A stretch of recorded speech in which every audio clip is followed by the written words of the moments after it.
Você já reparou que as crianças não têm medo de questionar o mundo à sua volta? Querem saber por que a lua é branca, por que o vovô não volta mais, por que o fogo queima. Se você já foi confrontado com alguma dessas desconcertantes perguntas, deve saber que, pelo menos para algumas delas, simplesmente não há resposta. Não temos explicação. Mas diante de uma situação como essa, devemos desistir de pensar, deixar de caçar os porquês? Não, com certeza não. Assim como as crianças, com sua curiosidade infinita, nós também podemos desfrutar da maravilha de sermos seres pensantes, capazes de refletir até mesmo sobre o inexplicável. Talvez para possibilitar este exercício é que exista a filosofia. E ela é o foco deste programa especial. Nele, vamos conhecer filósofos que instigam o nosso pensamento, nos fazem encarar a realidade sobre um outro ângulo e nos deixam mais preparados para lidar com a vida. Para nos conduzir neste mundo do pensar, convidamos o filósofo Paulo Giraldelli Júnior, autor de mais de 40 livros sobre o tema e também diretor do Centro de Estudos em Filosofia Americana.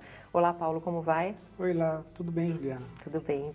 Antes da gente começar a conhecer filósofo por filósofo, eu gostaria que você explicasse para a gente a importância da filosofia, o que é a filosofia e por que ela é tão importante nos dias de hoje.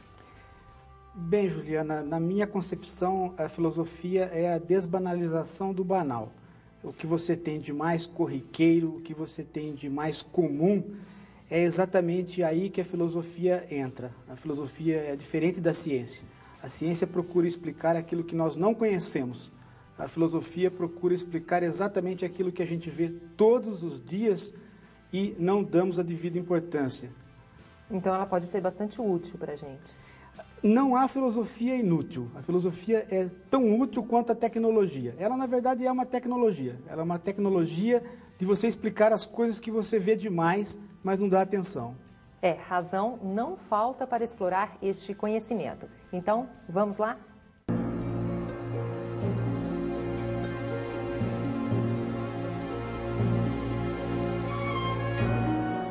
Sócrates não deixou nada escrito.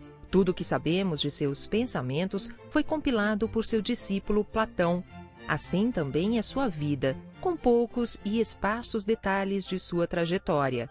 Sabe-se, por exemplo, que ele nasceu em Atenas. Seu pai era escultor e sua mãe parteira. Conta-se que, quando jovem, serviu o exército e lutou contra Esparta na Guerra do Peloponeso.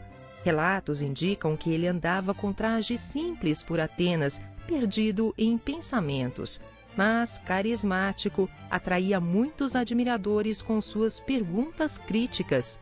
Em 399 a.C., foi condenado à morte por corromper os jovens e desrespeitar os deuses. Em vez de fugir, preferiu aceitar sua sentença e tomar cicuta voluntariamente. Sua morte foi emblemática e serviu como expressão máxima da integridade moral e liberdade do pensar. Paulo, como vimos, Sócrates foi condenado pela cidade de Atenas a morrer envenenado. Ele foi considerado alguém que queria corromper a juventude. Em que ele foi subversivo? Bem, na verdade, ele negou as acusações. Ele negou que ele estava corrompendo a juventude, porque, na verdade, ele negou a condição de professor. Ele disse que ele não ensinava nada. As pessoas o acompanhavam porque queriam, e, na verdade, ele não fazia propriamente uma preleção. Ele fazia uma refutação aos que dialogavam com ele. Então, a ideia dele ser subversivo é muito mais uma ideia da interpretação dos historiadores do que propriamente do próprio Sócrates, não é? Ele nunca se considerou culpado das acusações. Ele aceitou a condenação, tomou veneno e morreu, mas isso para não desobedecer às leis da cidade que ele considerava Atenas com leis perfeitas, né? Mas do ponto de vista da culpa, ele nunca aceitou. Sócrates é considerado um dos pioneiros na filosofia a utilizar um procedimento, algo que chamaríamos hoje de método. Qual foi esse método e como ele funcionava? Bem, a ideia de método é uma ideia moderna, não é? Nós usamos a palavra e jogamos a palavra para a antiguidade, mas ela não é uma palavra do próprio vocabulário do Sócrates. E nós também não podemos dizer que havia de fato um método, é um procedimento, não é? Uma forma de conversar. Que maneira que ele fazia isso? Era o chamado método da refutação. Nós, os historiadores, chamam de método da refutação, ou o elencos, né, em grego. A ideia básica era você fazer com que as pessoas afirmassem coisas, depois afirmassem de novo, e aí você juntava as duas afirmações e elas não batiam, elas não podiam conviver. Então você tinha que optar por uma afirmação ou por outra. Mas a pessoa não sabia por qual que ela deveria optar, ela ficava confusa, entrava em contradição e aí ela estava refutada. Esse era o procedimento padrão do Sócrates para conversar, né? E só para você ter uma ideia, você imagina que isso deveria irritar muitas das pessoas, né? Porque elas se sentiam a todo momento refutadas. E de fato isso aconteceu. O próprio Sócrates dizia que ele não ganhou muitos amigos por assim agir ali na cidade de Atenas, né? A gente pode dizer se essa metodologia ainda é válida hoje? Sim, ela é uma das metodologias da filosofia até hoje. Você tem em filosofia basicamente dois procedimentos. Ou você vai pela história, ou você vai pela lógica. Se você for pela história, a ideia é argumentar recorrendo ao contexto. Se você for pela lógica, a ideia é argumentar recorrendo às contradições que o interlocutor pode cair. Então, esse procedimento do Sócrates é um dos procedimentos da filosofia até hoje, basicamente o procedimento das correntes inglesas, de língua inglesa, chamada filosofia analítica. Ô Paulo, eu gostaria que você desse um exemplo, então, dessa metodologia do Sócrates, para a gente poder ver de uma maneira mais clara. Olha, é bastante simples a conversa. Quando ele estava no julgamento, quando ele estava fazendo a defesa na assembleia que iria julgá-lo e que depois acabou condenando, ele usou desse procedimento.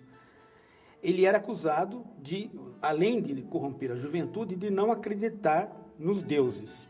E tinha uma terceira acusação, que ele estava introduzindo novos deuses.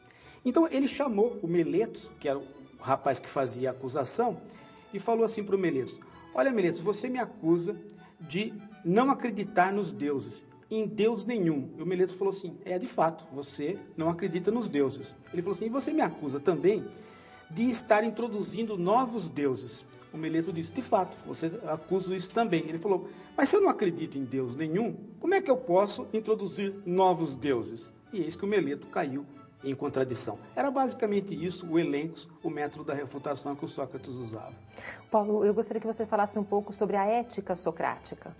Bem, na verdade, o Sócrates, ele não tem outra coisa senão uma ética. Ele é o filósofo que introduz a discussão ética. Ele, no julgamento, ele fez questão de dizer que ele não fazia investigação sobre a natureza, que aquilo não ia levar a nada, né? O problema dele eram os problemas da cidade, saber como é que você vive na cidade. Então as perguntas que ele fazia o que é coragem, o que é a virtude, o que é ser devoto, se a virtude pode ser ensinada ou não pode ser ensinada. Essas eram as questões básicas que ele tinha. Agora, o específico dele é que ele achava que isto é um conhecimento.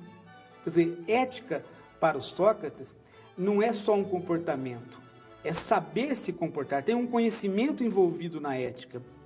E este conhecimento, quando você tem esse conhecimento, né, de procurar o seu próprio bem, você acaba sempre se envolvendo com uma situação cada vez melhor. Não há aquela perspectiva nossa, que é muito mais nossa do que do Sócrates, que é aquela perspectiva de você procurar agir errado. O Sócrates dizia: não, se você sabe, se você tem conhecimento, naturalmente você vai procurar agir corretamente. Agora, se você não agiu corretamente, não é porque você estava mal intencionado, é porque você não tinha o conhecimento necessário. Se você tiver o conhecimento necessário, você vai agir corretamente, né? Isso é chamado intelectualismo socrático, porque reduz, né, a moral a uma questão intelectual, reduz a moral a uma questão de você saber o que é certo e o que é errado.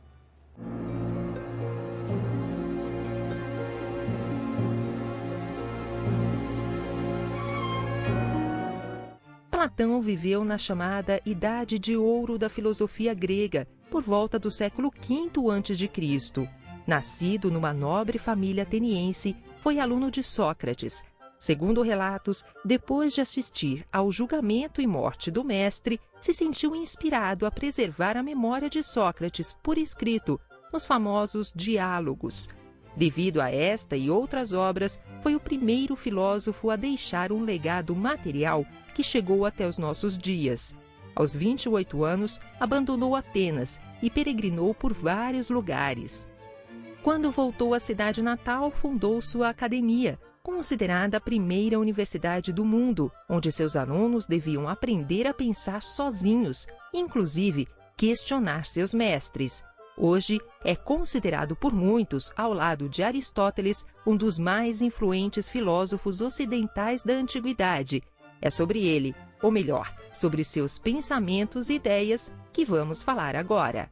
Paulo, o Platão, ele é o célebre escritor de A República, um dos maiores clássicos, se não o maior da filosofia. Eu gostaria que você falasse um pouco sobre a importância dessa obra. Bem, a República eu a considero assim, o maior texto de filosofia, o texto fundador da filosofia.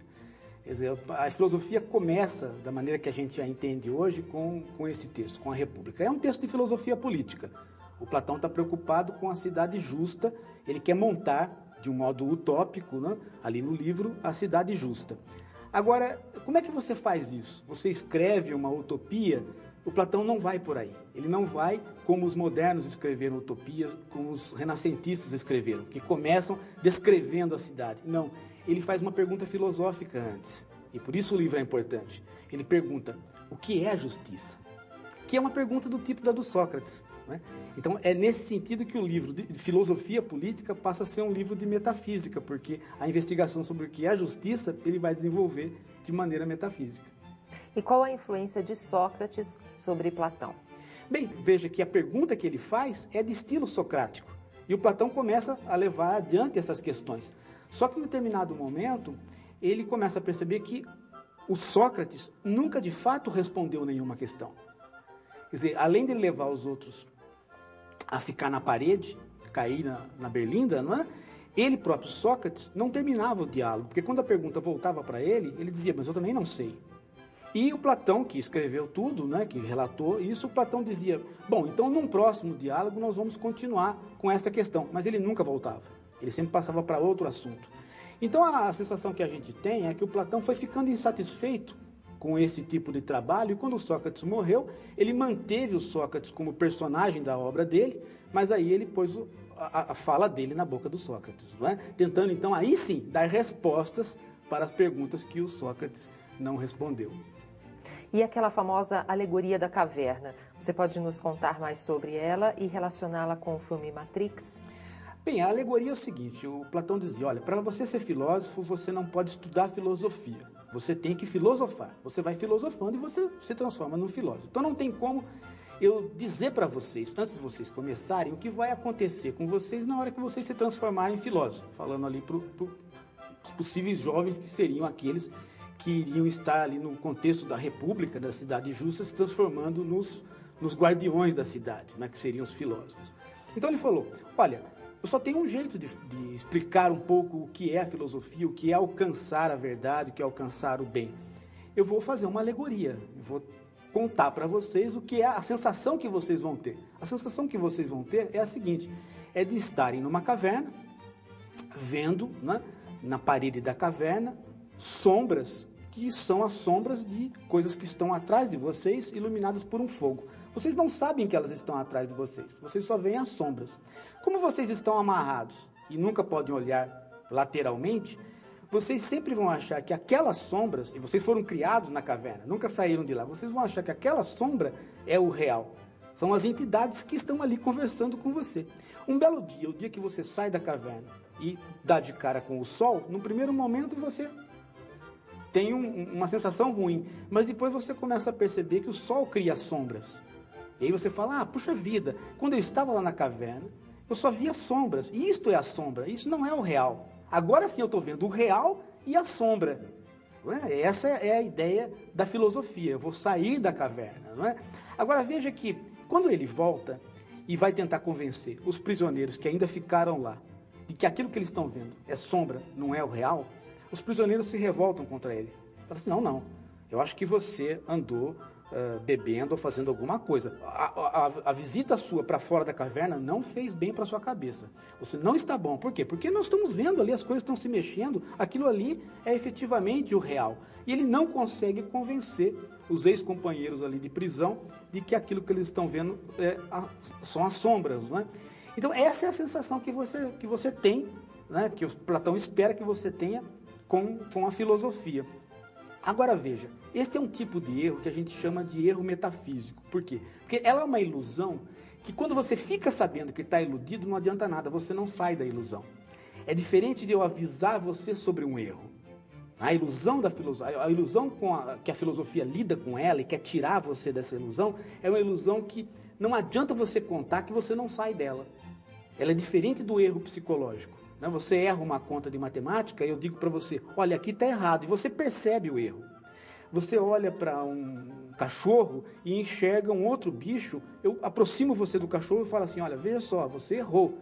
E com este aviso, você sai do erro. Agora, no caso da ilusão metafísica, o aviso não adianta nada. Você não sai do erro. Daí a analogia com o Matrix. Não adiantou as pessoas ficarem sabendo que elas estavam dentro de uma máquina iludidas. Por quê? Porque a ilusão continua vigente. Não é? Então, é por aí que vai a analogia. Ô Paulo, então qual a relação disso com o filme? Bem, eu estava dizendo que quando você está ali na máquina, na Matrix, em um determinado momento, os personagens ali, os personagens do filme, ficam sabendo que aquilo é uma ilusão. Eles têm claro que tudo que vai ocorrer ali é uma ilusão. É uma programação, né, que eles estão passando.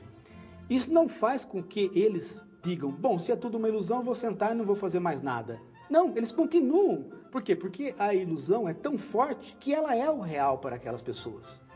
Né? Nós temos situações como estas na nossa vida comum, né? Situações onde não adianta avisar você do erro, que o erro não desaparece, ele permanece. Então, é este tipo de erro que a filosofia tenta eliminar. Ela não tenta eliminar erros psicológicos que você, avisando, você sai delas. Né? E o filme é exatamente isso. Né? Ele pode ter N versões, né? Ele pode ter N números de filmes dando continuidade, não é?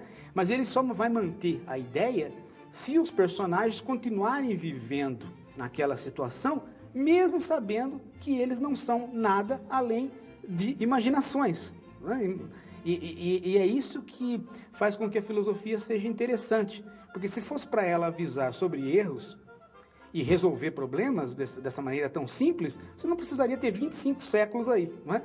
Ela é importante exatamente porque ela tenta avisar de você de coisas que você, avisado, não vai conseguir sair delas. Não é? Hoje em dia nós utilizamos muito a expressão amor platônico. O que ela de fato tem a ver com Platão? Bem, o Platão ele tem uma certa fama, uma fama de ser um pouco, de fugir um pouco das relações de amor que sejam relações mais sexuais, digamos assim, né? Mas isso não é verdade. O Platão tem duas abordagens sobre o amor bem distintas.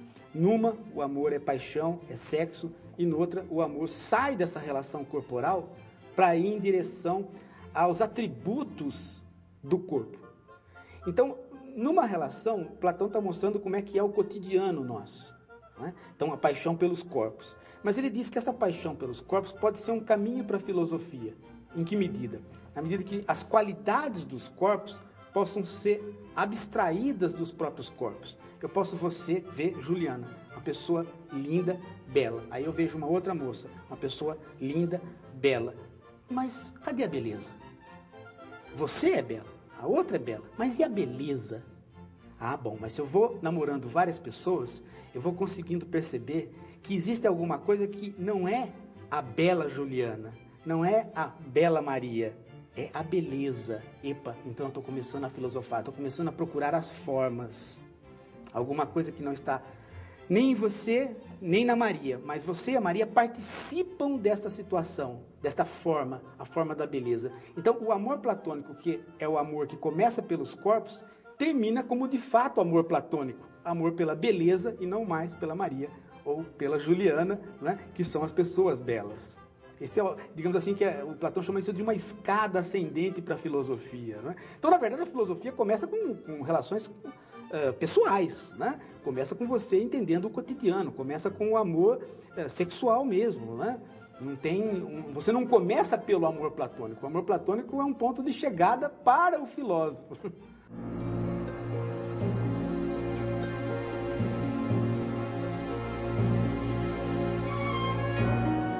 A herança de Aristóteles vai além da filosofia, passa pela lógica, metafísica, biologia e até pela economia.